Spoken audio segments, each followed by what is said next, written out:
Film की शुरुआत 484 ईस्वी में होती है, जब ब्रिटेन घोर संकट में है। राजा आर्थर और उसकी सेना सैक्सन दुश्मनों से हारने के कगार पर है।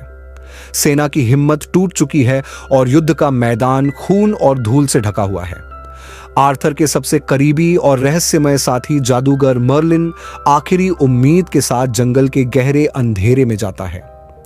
मर्लिन को पता होता है कि इस युद्ध को जीतने के लिए साधारण मानव शक्ति से ज्यादा की जरूरत है। वह उन प्राचीन ट्रांसफॉर्मर्स के पास पहुंचता है जिन्हें आइकॉन के नाइट्स के नाम से जाना जाता है। ये 12 शक्तिशाली रोबोट्स हैं जो सदियों से पृथ्वी पर छिपे हुए हैं, समय आने पर मानवता की रक्षा करने के लिए। मर्लिन के समर्पण और सच्चे इरादे देखकर आइकॉन के नाइट्स उसकी मदद करने के लिए तैयार होते हैं। वे उसे एक शक्तिशाली एलियन छड़ी देते हैं जो उसकी साधारण जादुई शक्तियों को बढ़ा देती है।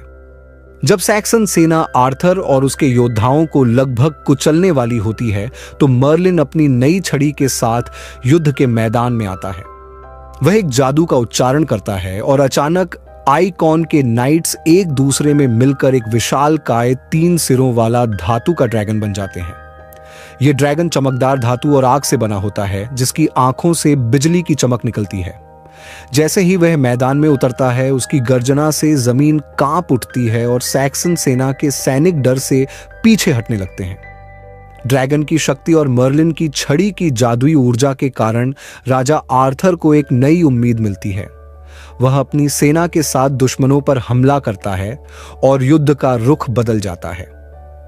सैक्सन सेना भाग खड़ी होती है और आर्थर की जीत होती है। इस प्रकार आर्थर का साम्राज्य मजबूत हो जाता है और मर्लिन की छड़ी की कहानी अमर बन जाती है, जिसे आने वाली पीढ़ियां याद रखती हैं। कहानी आज के समय में लौटती है, जहां ट्रांसफॉर्मर्स की मौजूदगी अब एक रहस्य नहीं रही। मानवता ने उन्हें रक्षक के रूप में देखा था, लेकिन अब वे डर और संदेह का कारण बन गए हैं।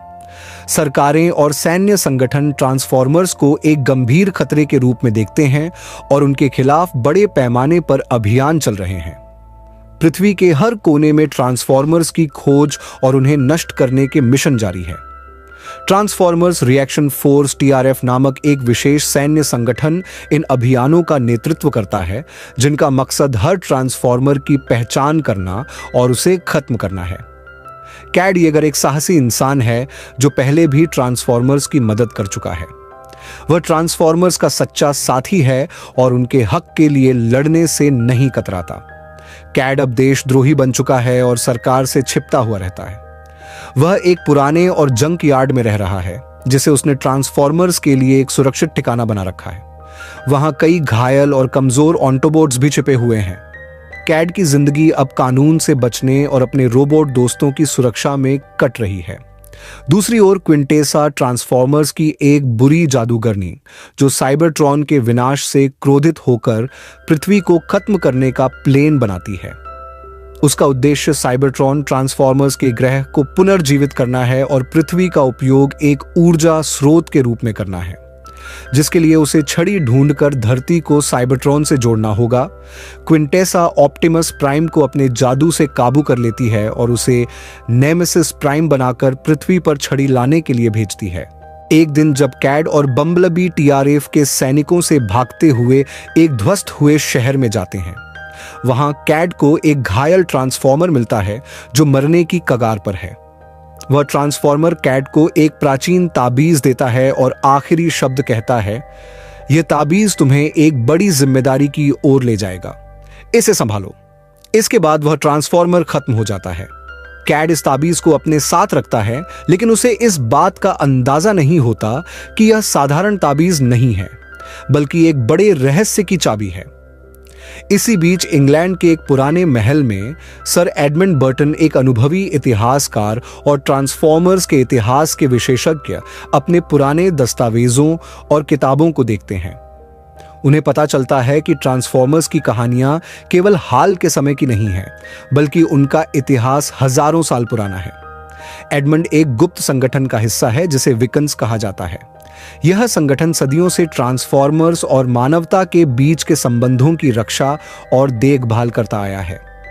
एडमंड को एक दिन यह खबर मिलती है कि कैड के पास वह ताबीज है जो एक प्राचीन शक्ति से जुड़ा हुआ है।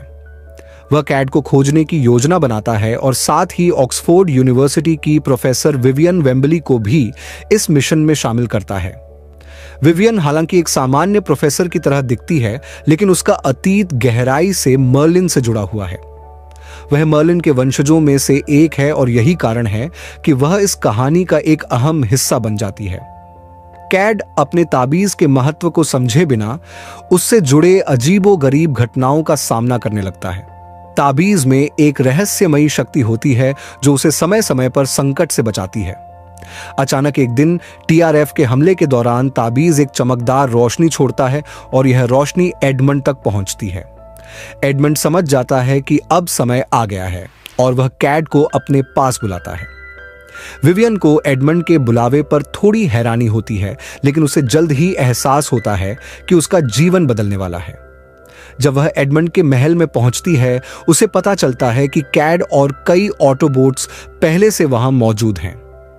एडमंड उन दोनों को बताता है कि यह ताबीज एक प्राचीन छड़ी की चाबी है जो कभी मर्लिन के पास थी।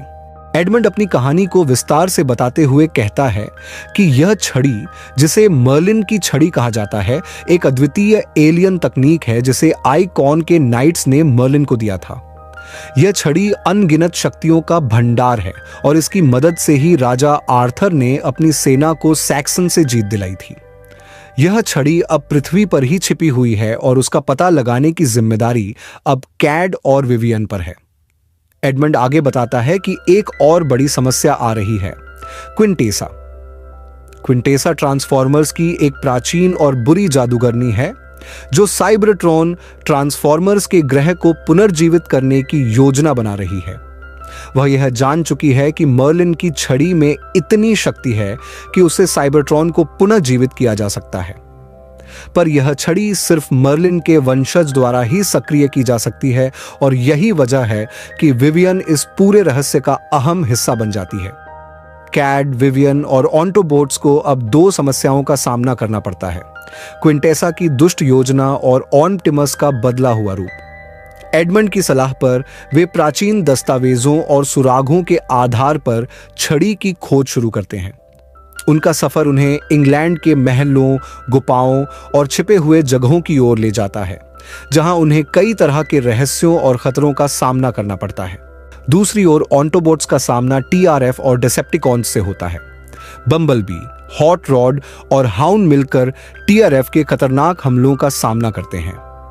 कैड और ऑटोबोट्स एक शहर में एक प्राचीन गुफा खोजते हैं जहां उन्हें छड़ी का पहला सुराग मिलता है। दरअसल वो एक लकड़ी की छड़ी थी जिसे देखकर कैड असली छड़ी को ढूंढने का दूसरा सुराग खोजता है, लेकिन उस छड़ी के रक्षक जाग जाते हैं और उन पर हमला कर देते हैं।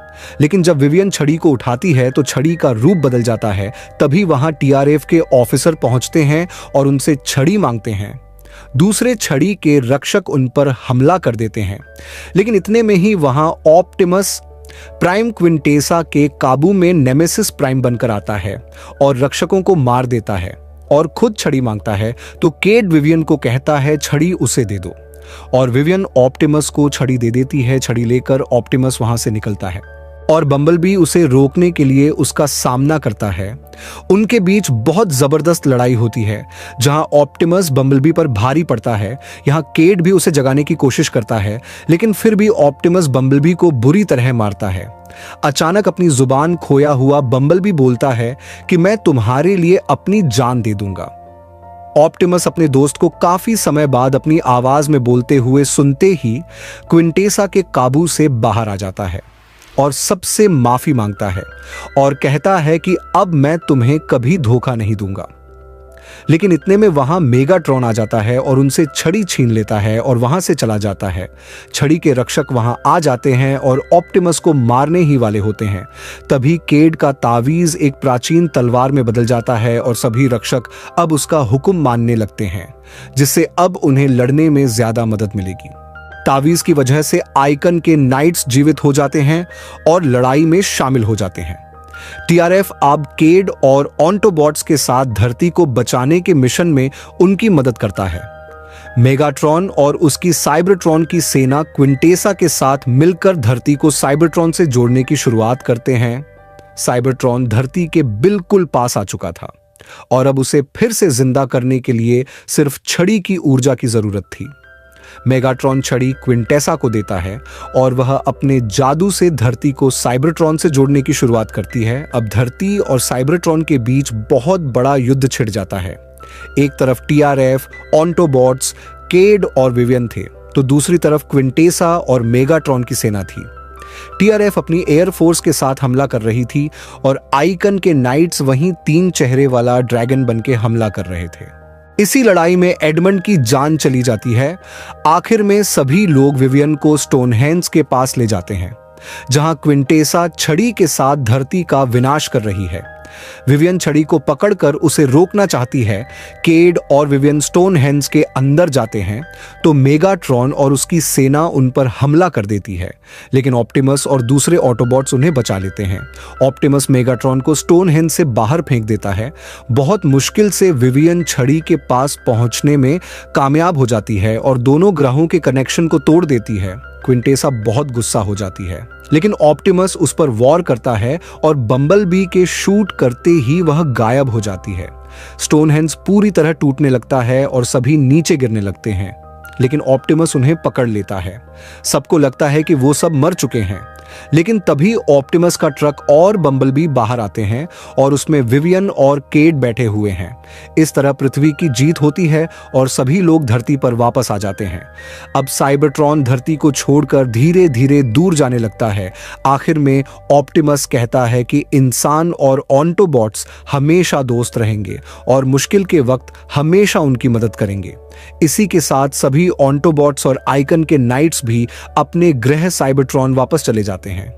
दूसरी तरफ हम देखते हैं कि क्विंटेसा अब भी मरी नहीं है और इंसान का रूप लेकर धरती पर ही नई योजना बना रही है। इसी के साथ इस कहानी का अंत हो जाता है।